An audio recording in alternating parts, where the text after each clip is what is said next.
So the next thing I want to do is to convince you that the world just isn't like that. I used to try and make computers work, and I tell you it's extremely difficult to make a machine behave like a machine. So consider, for example, the air in this room. Every molecule is traveling about 450 meters per second. So there are 7,000 collisions in a microsecond.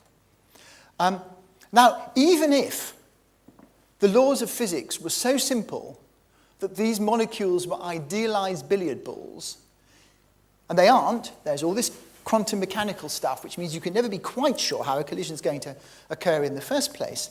The tiniest error in the positional momentum of one of these molecules doubles every collision. So what we're going to do now is just look at some air molecules moving around in the room. Well, not exactly, of course. That's a little bit tricky, but we'll try and do the next best thing. We have a simulation here. So we've got 100 molecules, and we're going to pick random positions for these molecules, and we're going to pick random velocities. These have just been chosen in real time, so I hope it'll work. It works on all the other ones. So x naught and v naught are where we're going to start. We're going to set x and v to x naught and v naught. We're going to go to figure 1. We're going to run the software. And here we've got molecule 1, nice little red one, up there, starting at a particular position. And off they go for 5 nanoseconds. Now, of course, this is a toy model. They're going in 2 dimensions and not 3 dimensions. They're in a box. We're counting the collisions on the end of the box. But the principle is essentially the same. It's just very difficult to see what's happening in 3 dimensions, and impossible if you let the air molecules out of the box. So here we are. We run for 500 steps, and the air molecule is there, and it's had 26 collisions. It's slightly unlucky to have had only 26 collisions. It would normally have had about 35. So what we're now going to do is we're going to go back, set those air molecules to exactly the same positions as they were before.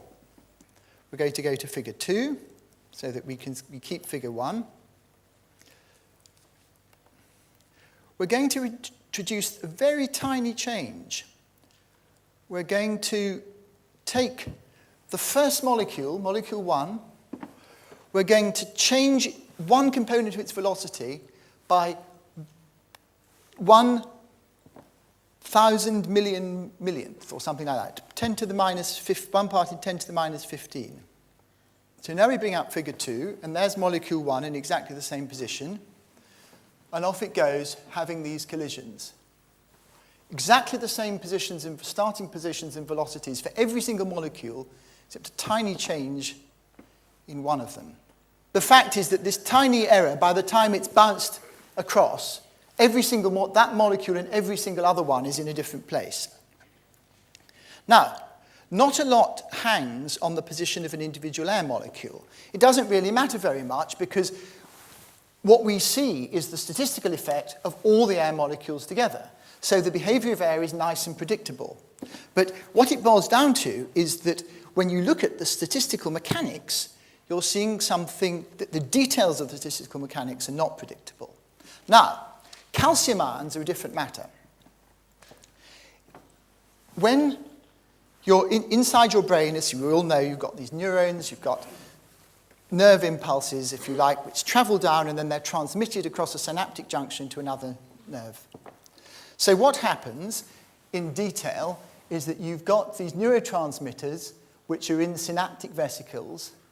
They come down and they dock on the end of the synapse, and then a calcium wave happens, and a load of calcium ions come down, and the calcium ions cause the neurotransmitters to be released. All very simple and straightforward. It's an amazing molecular mechanism, and it's now reasonably well understood. And what happens is you have this extraordinary molecule here called synaptotagamin. And the synaptotagamin most synaptotagonists, there's a whole family of them, most of them require 5 calcium ions to dock with them. And when the 5th calcium ion arrives, but not before, it won't work when there are 3 or 4, then that synaptotagmin molecule changes shape, which causes the snare complex to cause the synaptic vesicle to open. It fuses with the outside wall of the nerve, the neuron. This releases the neurotransmitter, which diffuses across the gap, docks onto a receptor, and then when enough neurotransmitters are docked onto a receptor, it causes another impulse, if you like, to go through. So the point is that although people tend to think of this as some kind of machine, that a signal is going down the wire, actually when you look into the details, the timing of that signal depends crucially on the time at which the last calcium ion arrived, which, as we've seen, is actually something that cannot even in principle be predicted with certainty. Statistical mechanics can give you a very good idea of the probability. All neuroscientists know this when they're doing their experiments. They can't do these experiments to a great deal of accuracy because there's so many stochastic factors.